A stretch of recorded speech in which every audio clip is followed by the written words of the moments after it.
I'm Madelyn Blair, and this is Unlocked, a show all about activating the resilient leader in you. Today, we're going to be talking about those times in our lives when we need to do or even be something else, a space where resilience happens. So stay tuned.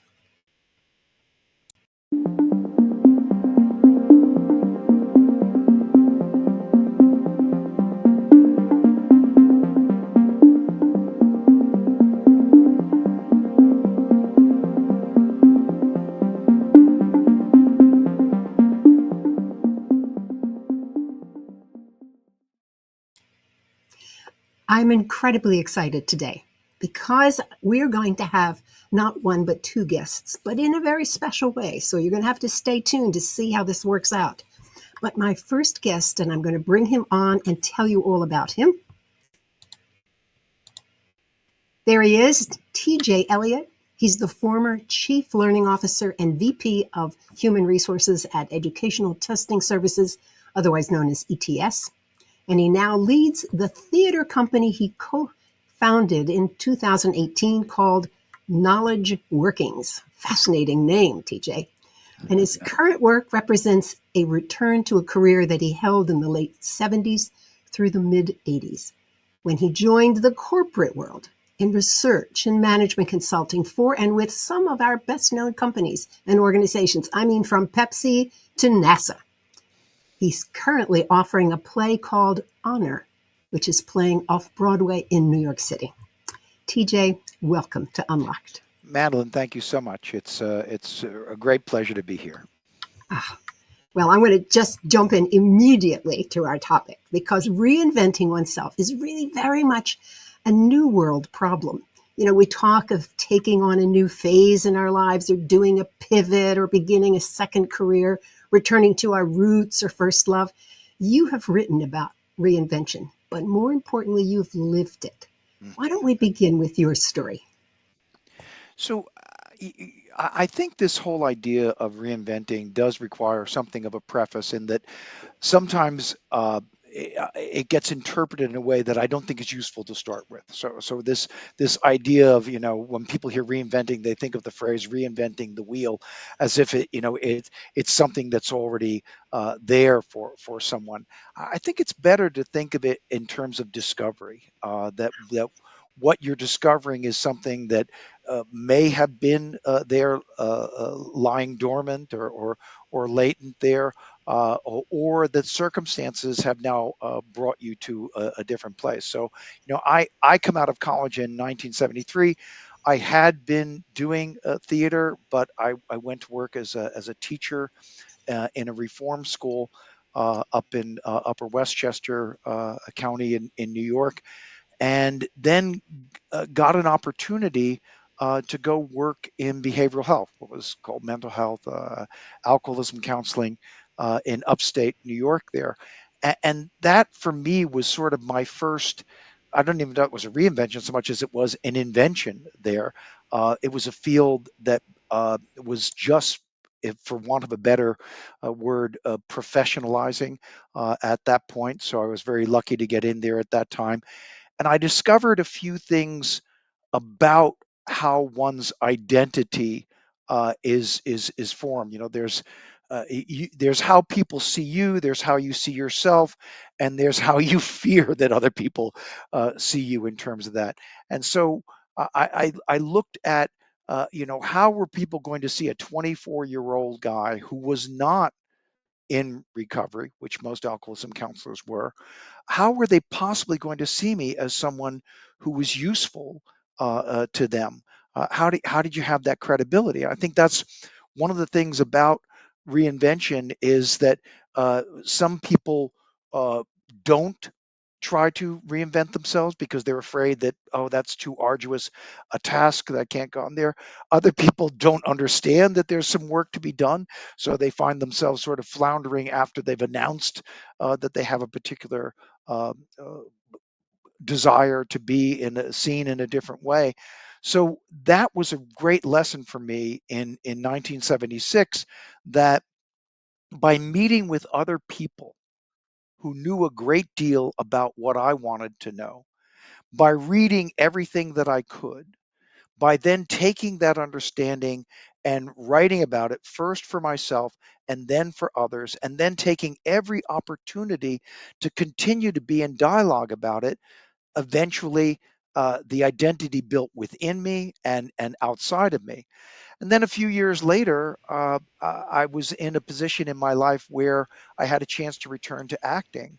And that's the sort of thing where there are many people doing acting in community theater and regional theater, and I had a chance to do regional theater in upstate New York, and I sort of thought, oh my goodness, this is kind of the same sort of process here of you're meeting with people who already know about that. And so there's a lot of luck involved in that and finding the right people who are willing to talk to you about that.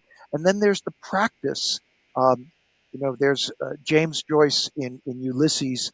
Uh, cited a firm that actually existed there, which was a fabric firm that he got his suits from and had worked for in a long time there. And their motto was, "An ounce of practice is worth a ton of theory." And so, actually doing it there and having that cycle of requiring yourself to write down, well, what did I learn? What did I get wrong? What did I do there? That then got me into theater, and then you sort of discover, like, well, where's the right place?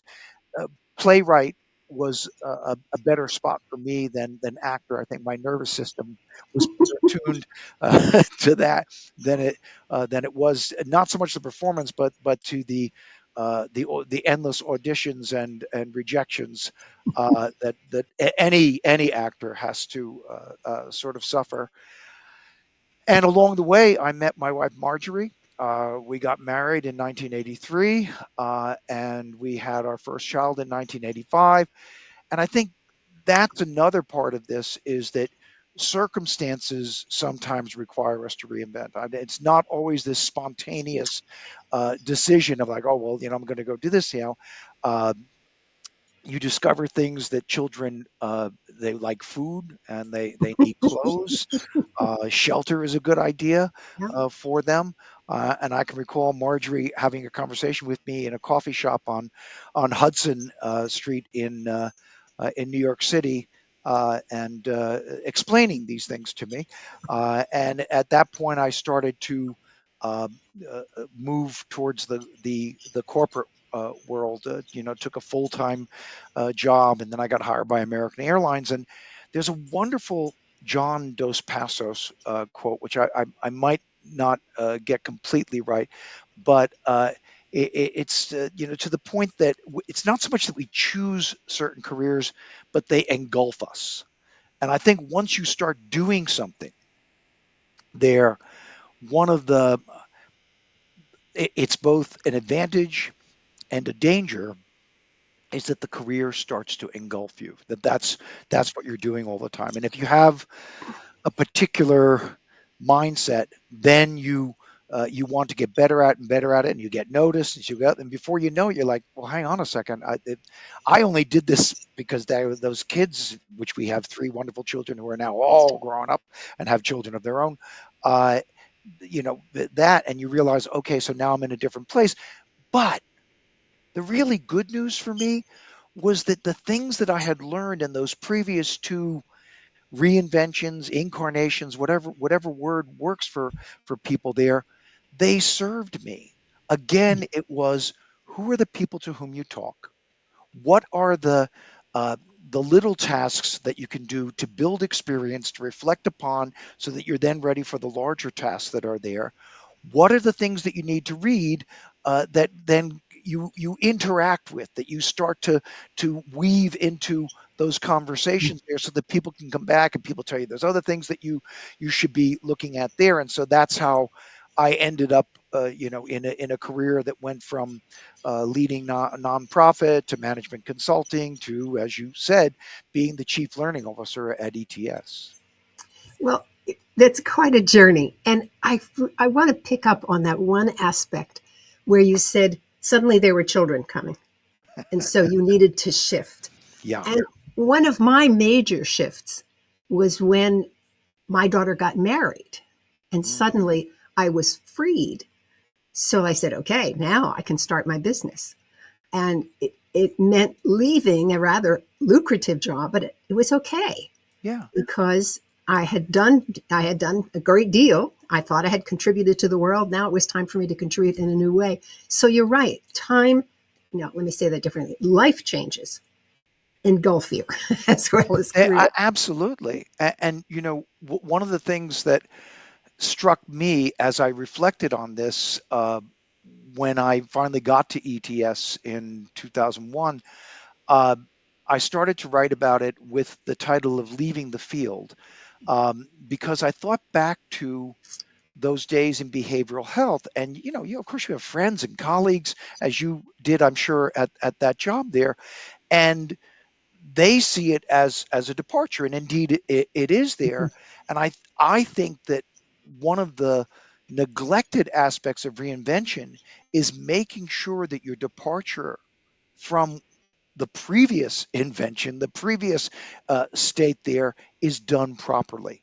That not only that you've thought it out there, but in terms of how you communicate it to people, how you handle that's important to understand. And I think sometimes they can't fully understand it. They'll put their own assumptions around it. The time that I made that break was from the World Bank. Now, the World Bank was always called the Golden Cage. Uh, and I knew that I had to go because I needed the freedom to be outside that cage. But I don't think people ever really understood that. But I want to come back to another point, and that is, and maybe I'm reading into what you are saying, that when you make that break, it is not that you have that you've lost everything beforehand. You're bringing that along with you, and recognizing what you're bringing along is really important, even though you may be moving into a new arena. Absolutely. I mean, just a quick story about that is that, so when I was in New York, I was with a fairly well-known acting school, Terry Schreiber's studio, and Terry had directed on Broadway and stuff there. And I was first in the mid-level class, and then I was in the expert level class, so called, where you have to be a working actor to be in that class. My own way, and I lost touch with Terry. And my son was auditioning. He eventually went to Cal Arts for acting, the youngest of our kids, Gifford, and he was looking for an acting coach. So I contacted Terry's studio, and they said, "Oh, well, there's this fellow you can see." So Gifford was very nervous, and I accompanied him up this freight elevator to where Terry's studio is now in Chelsea. And the door opened, and Terry saw me, and he went, "I, I." Now I hadn't seen Terry in over 30 years, and he said, "TJ, is it? Oh my gosh, there!" And of course, he said what people in theater always say to other people in theater: "Are you working?" And I said, "Every day, Terry."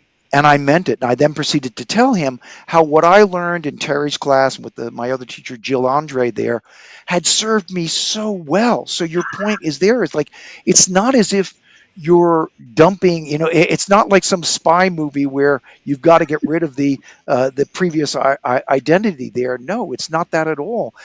It's that you should consciously, if we were to go through a step by step on this, and we might, you're consciously saying, what do I currently have Yeah. that's going to serve me in that? And you talk about World Bank, which to those of us in knowledge management was gold standard there. We learned so much from what you folks were doing there, and that's one of the wonderful things about that field is that field is built on.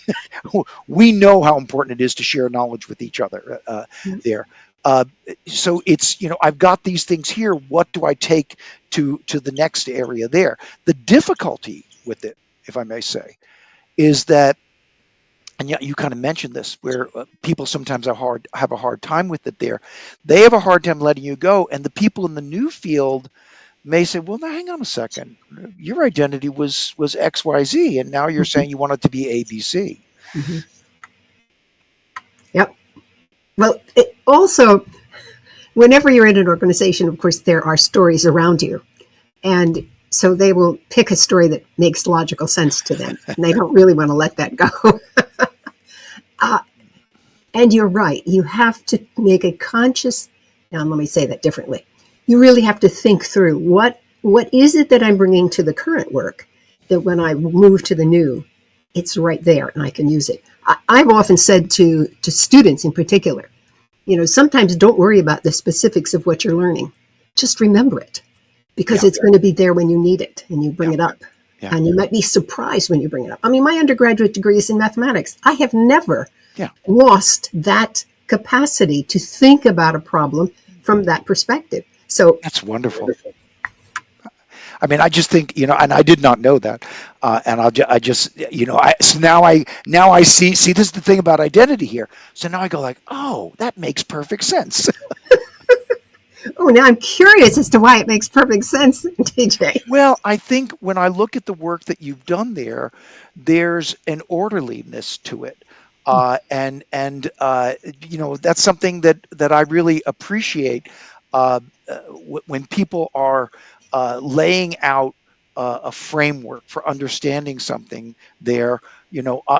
My undergraduate is English, but my graduate, then I switched over and did a master's in education, really based on what at the time was called computer assisted education. I'm really dating when I took that master's, aren't I?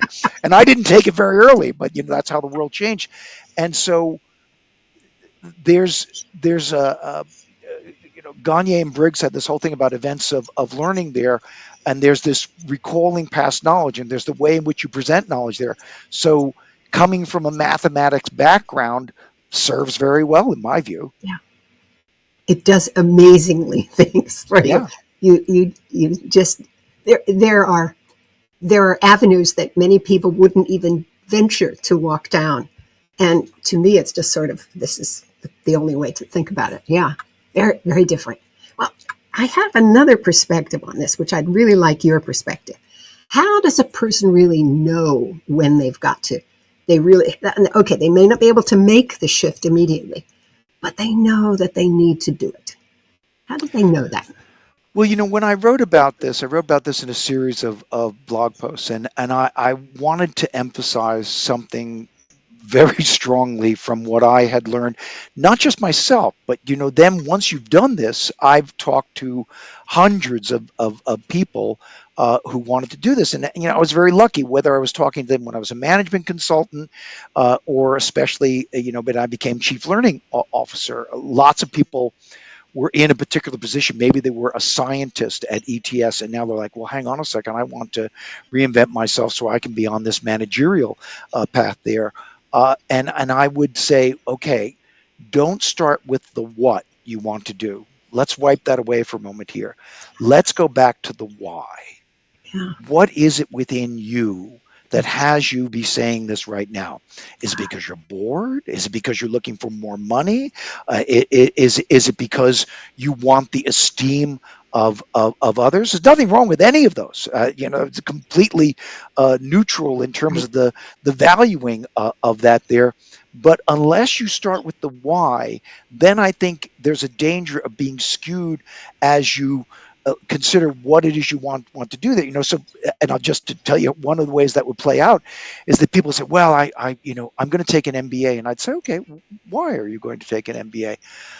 And they would tell me different reasons, and I would say, okay, I just have to tell you, I know a lot about people who take MBAs, and many of the things that you're seeking are not even correlated, let alone caused by taking an MBA.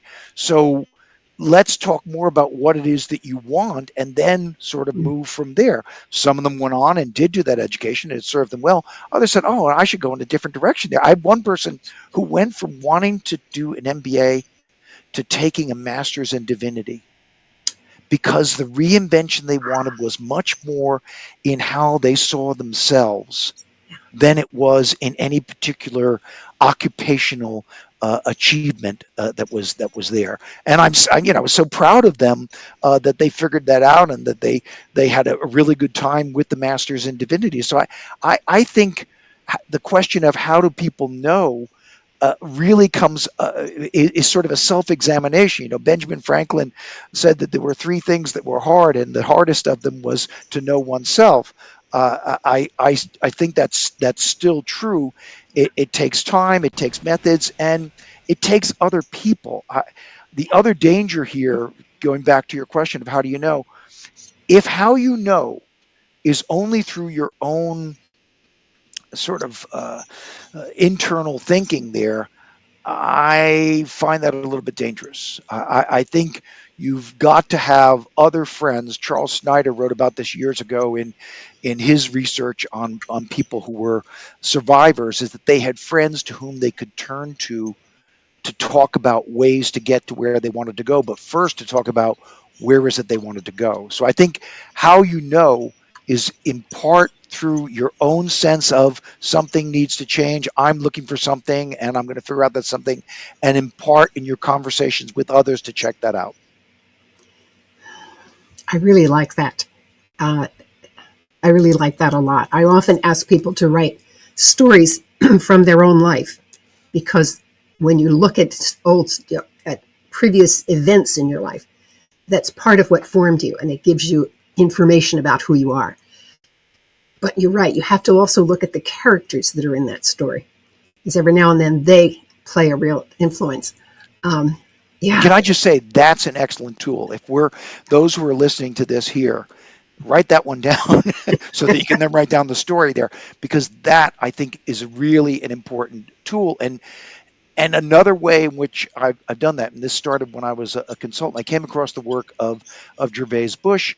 And one of the things that Gervais Bush did that was very, very useful, he took Cooper Ryder's stuff on appreciative inquiry and he made it much more understandable. No, nothing against Cooper Ryder. He's the one who came up with it. But he made it, Yes. and he made it so that I could then go into a room and using Gervais's method there, I could have people talk about, what's an experience that checked all the boxes for you. Talk about a time there, and I even do this now when I'm directing with actors. In the first session there, I asked them to describe what was the perfect production, what was going on within that there, because then to your point about telling your own story, those are the elements you want to create in the new story. Oh, you're the first person who has ever said this, but I know that's what I have always used with teams. We talk about a team that you really enjoyed, and they lay it all out, and we say, okay, let's be that team, and they Yeah, do it yeah, because it's there. They know yeah. it. They know it. Right. Ah, I love this. Love this. Well, you know, I asked you the question of how do people know, and today there's just so many reasons. I mean, we're just living longer for one thing, Yeah. and some people prefer to they've lived their life so that they could retire. I think that's great. I could never do that. I just can't. Me neither. I would be bored. In fact, I have discussions with my husband, and he just says, "No, you can just keep working," Yeah. because he knows what would happen. But there are still a lot of things you may want to do it to put something meaningful into the world. It could be that you don't want to be bored. You want to leave a legacy. But in the end, you have to you have to do something, and you use the word self-producing. And I wonder, Yes. why don't you talk about that? Because I think it's a very interesting way to describe it. Well, I when I went back and started to write about this, I set up sort of a grid to talk about my own journey there, and so I had the why, and then the what, and then the how there, because get the why in front of the what there.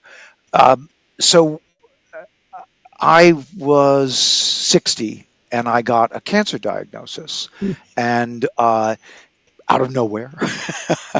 And you end up in a situation like that. You have to tell a lot of people about it because you're going to be out of work for a while. But one of the people I told about it was my longtime friend and basketball league mate Joe Queenan, who's he's written 11 books. He's a journalist for the Wall Street, columnist for the Wall Street Journal, all sorts of magazine articles, 4,000 magazine articles, whatever. And everybody is very kind, and they say this, but Joe says, "Well, you have to start writing plays again." And I was like, that's an interesting response to this. And I didn't right away. And then he came back to me a little while later and said, okay, we're going to write one together. Uh, And we wrote four plays together there. But what we realized right away, so at that point we're in our, early to mid 60s at that point. Uh, in the world, you have to be realistic about what are if you did this to make theater. That's your goal. Your goal wasn't to get your star on the Hollywood Walk of Fame or whatever. It wasn't to, wasn't to be on Broadway there. You do it to make theater. Then you start to say, well, I'm going to have to go back to a very old model of playwriting. It's certainly as old as Shakespeare, if not older.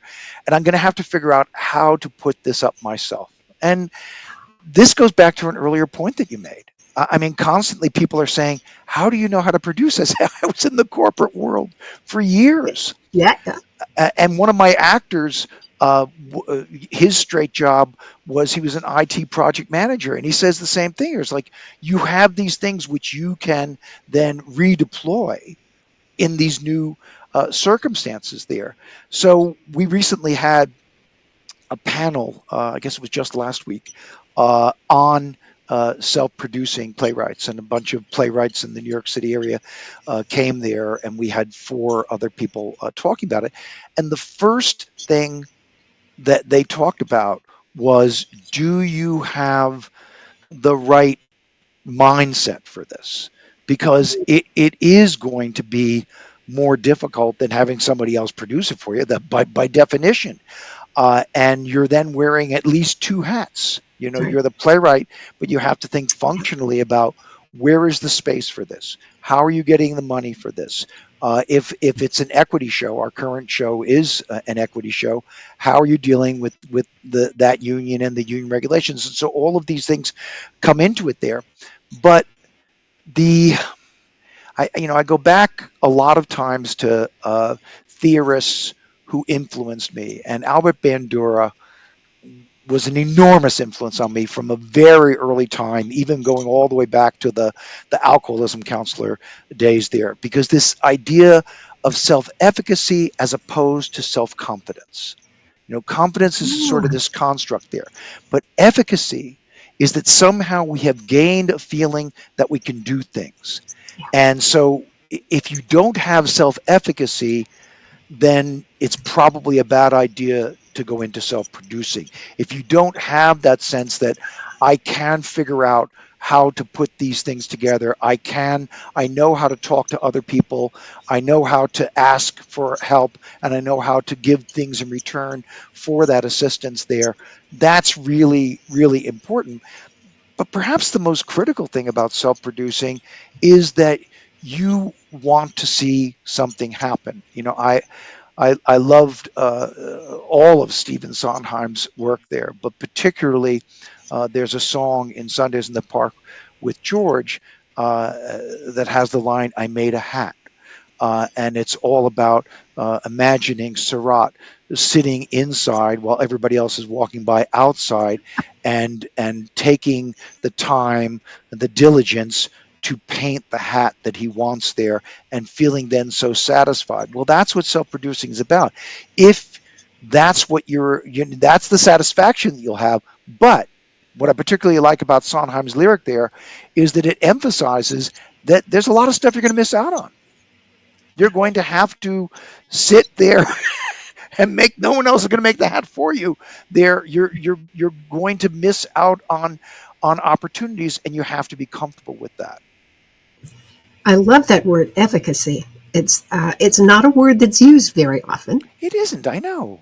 and I think it's a real pity because I think people, if they recognized that they have a great deal of that, and just to plumb that, I think we would have a different world. That's one of the things I attempt in my work on resilience, to help people tap into that so that they see they really have what I call agency. It's the same thing. You And have I the think capacity. I think your work there is so important because of the direction of, you just said, of having them tap into it there. I find as well that for whatever reason, people tend to downplay what they have already accomplished. And of course, we're starting to get into the realm of almost cognitive behavioral therapy here. But uh, without going that wonky on this here, is simply, you said it, write down your story, and all of a sudden you start to identify and say, you did that. You made that happen. You created that thing there. Well, let's probe a little bit deeper. How did that happen? Why can't you apply that to the current situation? Yeah. I recently gave a talk on nurturing resilience in children. And one of the pieces of advice I said to the parents who were in the audience, I said, tell the stories of your family to your children. Yeah, yeah. Because just like seeing your own story, when you know it's from your family, somebody, and it doesn't matter if it's 2 or 3 generations before, that's unimportant because a child relates, takes all of that in, and it becomes part of them. And I think it surprised the audience when I asked them to do that or suggested that they do that.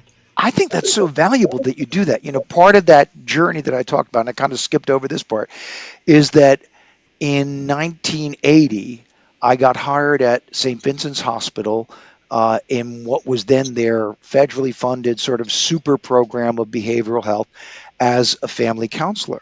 And I had already done some work in that, but I then enrolled in Murray Bowen's family systems therapy workshop that was taught by Phil Guerin and Tom Fogarty up in New Rochelle. And one of Murray's great contributions was getting people in family therapy to do what you just said, go back through the generations. Now, he was doing it looking for dysfunction because Mm, he yeah, felt that we yeah, would replicate those multi generationally. But was also possible to do it the way you're talking about doing it, looking for function. I mean, that's my mother came out from Ireland in 1939. She had two aunts and an uncle that she knew here, and nobody else there. And she ended up a few weeks later uh, getting a job as the governess for William S. Paley and his wife then at the time, and he was the head of CBS. And all of a sudden, she's flying to Idaho with these people here, and she's a country girl from County Donegal. So you sort of look at that, and go, okay, so yeah. that's there Well, and here. I understand that one completely because some of my favorite stories are the stories of my grandparents. My grandmother came to this country at 16, Yeah. had never seen her mother after that. Oh I boy. just can't imagine how her mother felt seeing her Yeah. daughter leave at 16. And she came here to make a better life for herself and for Yeah. her family, which she did. And that story, the persistence of and the courage, it just enlivened me. I mean, and I'm sure it enlivened many of my cousins as well. I took my one of my great nephews. I said, "What Broadway show do you want to see?" He said, "Want to see Hamilton?" And I'd seen it before a few years ago, but it's interesting going to see it a second time. First off, he's next to me; he knows every word. He's mouthing the lyrics there. I was like, "Oh my goodness!" But there's a line in that. Where Lafayette and Hamilton high five each other and say, "Immigrants, we get it done." And so I think that's a source of resilience. The relative who came at 16 or 13 and they're on a ship and they're alone, or steerage, or whatever the case may be there, and then they create these things here. There's one of the founders of I think it's of Stripe. It's an Irish guy, and he was talking one day and he said, as I walk around the world, I'm starting to realize that what I'm looking at is passion projects, things that people created because they were passionate about them. And he said, if you look at the world that way, you have a far keener appreciation for the passion and resilience because it wasn't easy to create those things. No, no, no. Well, you talked about Hamilton. So we're now thinking about Broadway, and you have a play. Okay, it's not on Broadway; it's on off Broadway. Yes. But uh, you're putting on this new play. It's called Honor. How is it going? Can people still get tickets? Oh, yes, they can. They go to our.show/honor, our.show/honor, and there are tickets available for the last run. Although I'm knocking on wood and praising the divinities there. They're going pretty well. I do want to say something though about you and the World Bank there. One of the characters in this play talks about the importance of stories. Ah, And he said, you'll remember when it was your new hire orientation, I told you that our organization is a machine of stories, a vast ecosystem of tales and sagas. mm, Some stories about cool things we did, some stories about uncool things, and some gossip about stuff that never really happened. And you have to tend to your story. And that, obviously, I wrote that coming out of the knowledge management world and work that was done at the World Bank and other places there, but it was something that I had said to people there. That has resonated. I'm lucky because of my son Gifford and other relatives there that I sometimes get a fairly young audience there, people late 20s, mm, early 30s, and they'll go, "Oh, that thing about stories. yeah, I'm just realizing that's so true." And so then it gets back to the idea of invention and reinvention. How are you tending to your story? yeah. What are you doing with your story there? So we love for people to come to the play, and there are laughs within it as well, but there's a lot of familiarity. Some of those young people will come up to me and they'll say, "Oh, I know those three people in the play," and I'll say, "Oh, you know three people like that?" And they'll go, "No, No. I know those three people." And I'll go, "Okay, we'll have to talk about your experience at your current job." And they'll say, "Well, for God's sake, don't tell anybody what company I'm with." There is a certain repetition of characters. Well, your comment about you heard it in your, what did you say, in the place where you were being brought into the organization. I can't think of the word that you used. Orientation, yeah. Orientation. Thank you. I used to tell the orientation story at the World Bank Yeah. about the technology that was being used at the bank. So that was one of the things that I did, and I I did it once, and they said you have to come back. You have to come back because I told stories. Yeah. Exactly as you said. It was a lot of fun. Well, I Gosh, mean, I'm sorry that when, because obviously I still monitor. I look at Stan Garfield's wonderful group of knowledge management stuff, and other yes, things will yeah, come up there. Just as I still monitor educational measurement, which has taken huge change there. So I'm interested in a lot of things. So I haven't let go of all of that.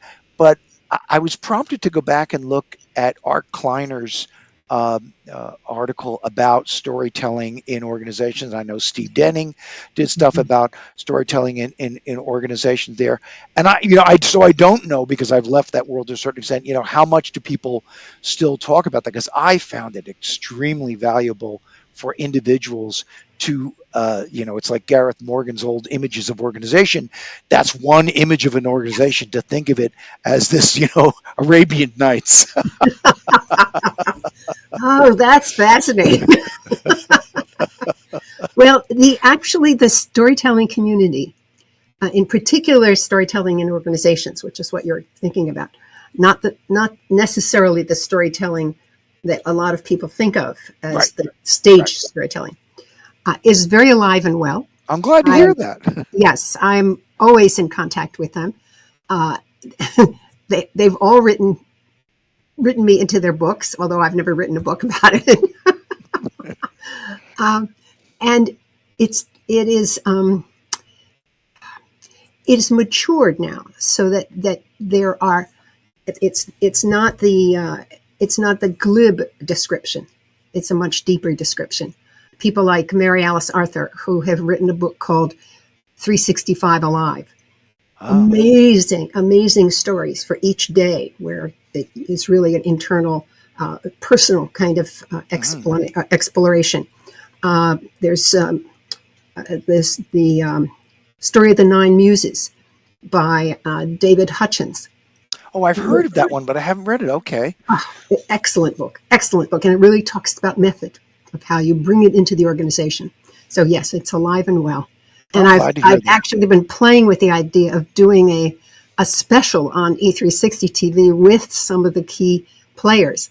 Um, I've been asked if I would please do that, and I just have to find the time to do it. So I Yeah, will. yeah. Well, and you will, and I think that will be very valuable. I mean, there's, there are some tools that, just still, especially in reflection.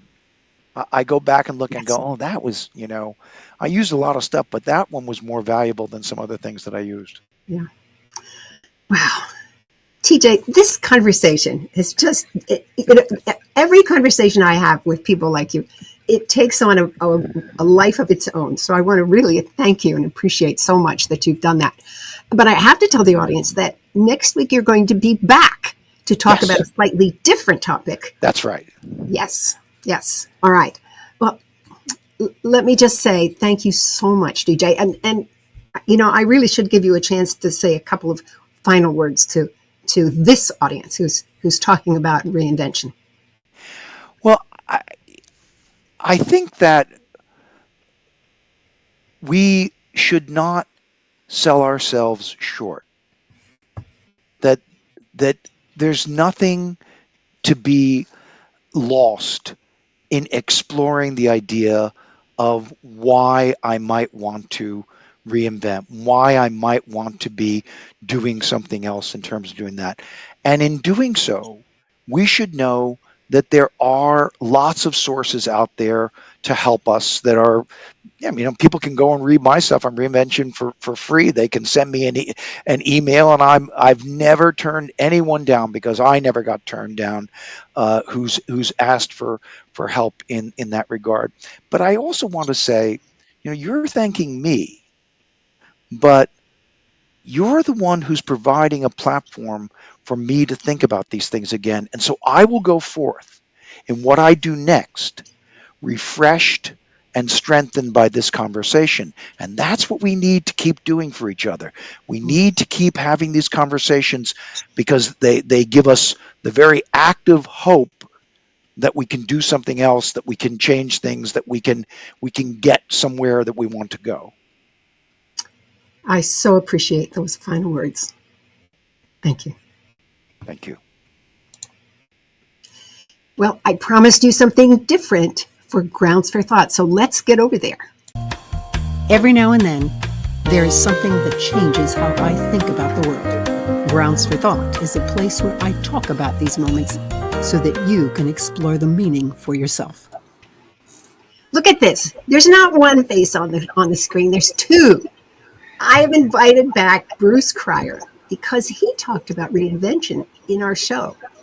So, Bruce, it's so happy that you could take this time and talk about reinvention. And I'm hearing a little bit of an echo. Do you hear it? Not really, although your image froze for a moment. Okay. Well, I okay, think let's proceed. I'll let you take over for a moment. okay. Well, what a rich conversation, my goodness.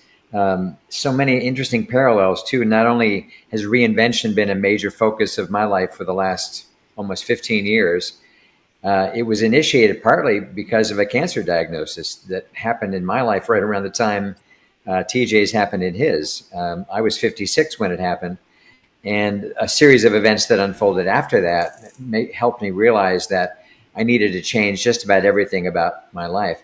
And I was thinking of it in slightly different language at the time. Reinvention is the term that's definitely in vogue now for a while. And I think largely because people are comfortable, as TJ mentioned, comfortable with the idea, reinvent the wheel. That phrase is easy to understand and acceptable anywhere. I started thinking, as you know, thinking about it more as a renaissance.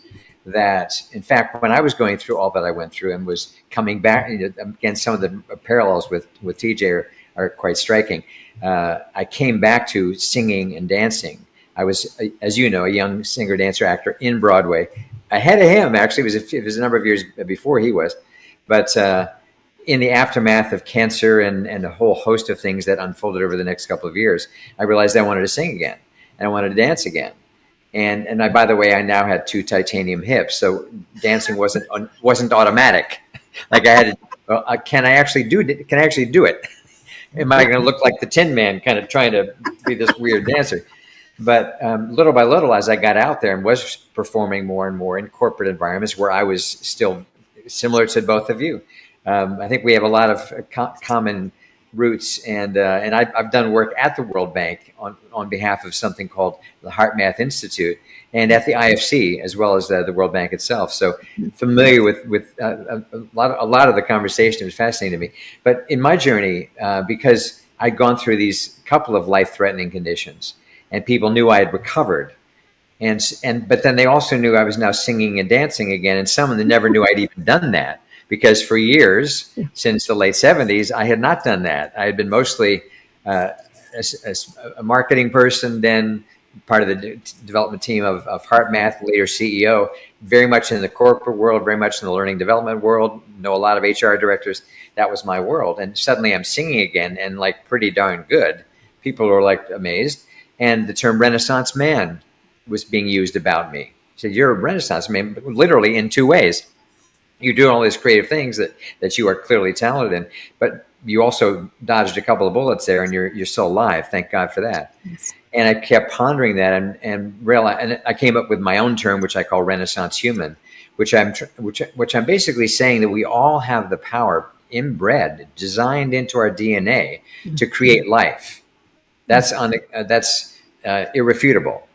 I'm saying the same energy to create life that we may or may not ever have the opportunity to do is also the energy to recreate our own life and to continue to give birth to new parts of ourselves throughout our life. And that's one of the things that TJ used. I loved his phrase, self-efficacy. Yes, I love that. And I think when in that context, I think when people were looking at me, what I was doing, and I was now singing again, and like, wow, man, you're like really good. I had confidence from years earlier that I was once very good. 800 performances in the world's longest running musical, leading role. I mean, I knew I could hold my own in front of an audience, but it had just been so long, I wasn't sure what I was capable of now, right? But there was an innate, I know how to do this. I may be really rusty for a while. I may be really dusty for a while, but I know how to do this. And that was a big deal in my own journey.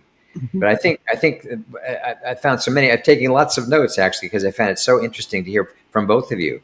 And I think this idea of my twist on it is that we get to keep giving birth to new parts of ourselves. And that's really what it is. So instead of reinvention just sounding kind of dry and mechanical and logistical, and that's not taking away from your whole conversation. I loved all the points. I was making notes because I thought, wow, this is brilliant in how to help people get to the core of what they really want to do. Mm-hmm. But I like the life energy aspect of it, thinking of it as giving birth, because, and why I like that is, as children and up through at least college, that's kind of known, where you're continuing to learn. You're learning literally how to walk, how to see, how to eat, how to ride a bike. You're learning. And so it's not a stretch to say you're kind of giving birth to that new skill throughout. Mm-hmm. But then there's this also assumption that, well, that kind of stops by the time you leave college, because now you got to kind of get serious about life. Yeah, you got to learn some stuff for your job, but no, that's not the main focus. And so God forbid in your 40s or 50s, you suddenly realize, I am really in the wrong career. I'm really in the wrong life, and I got to change. And we're accused of having a midlife crisis. And I'm saying, well, I know sometimes it comes out very messy, no doubt. But that doesn't mean the impulse is the problem. Yeah. So it's this desire to keep growing, to keep giving birth.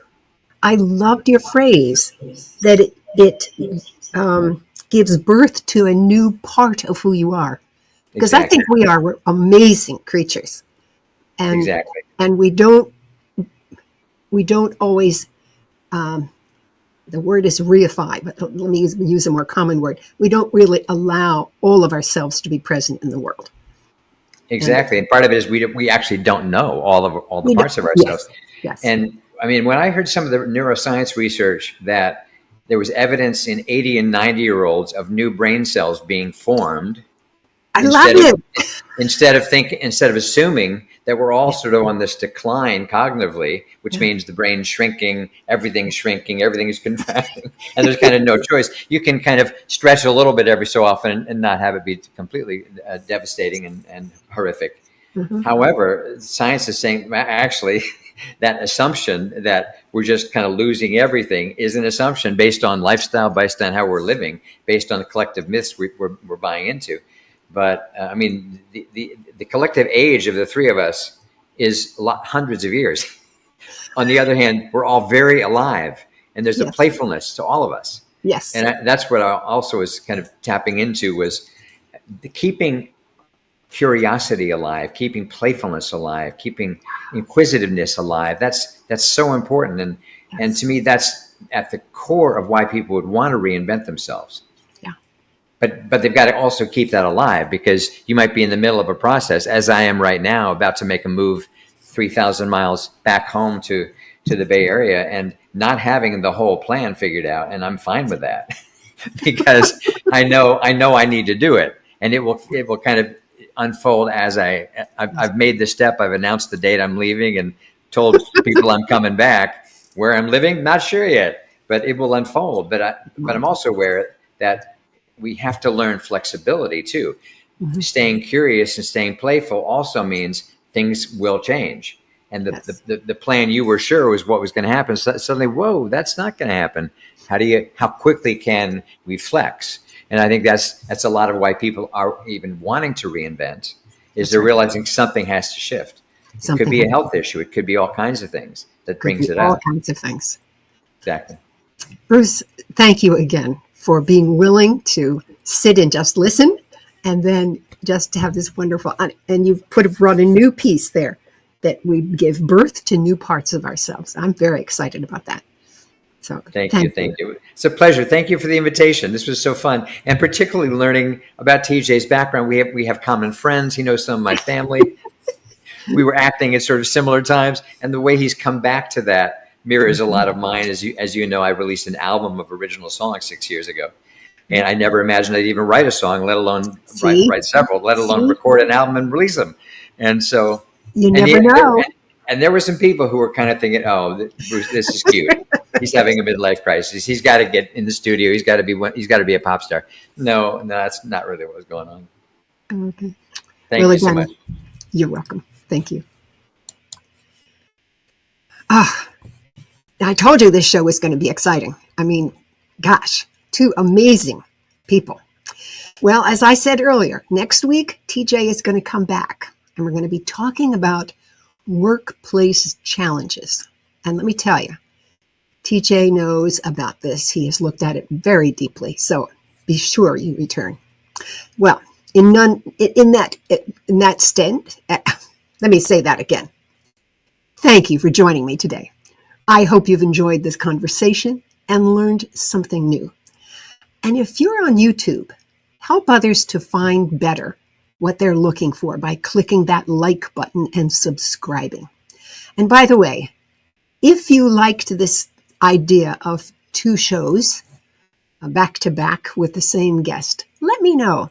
I've tried it before, and this is my second shot at it, but I want to hear from you. So send me a little email to madelyn@madelynblair.com. Very easy. I will respond. So thank you. I'm Madelyn Blair, wishing you infinite possibilities as you unlock the resilient leader in you.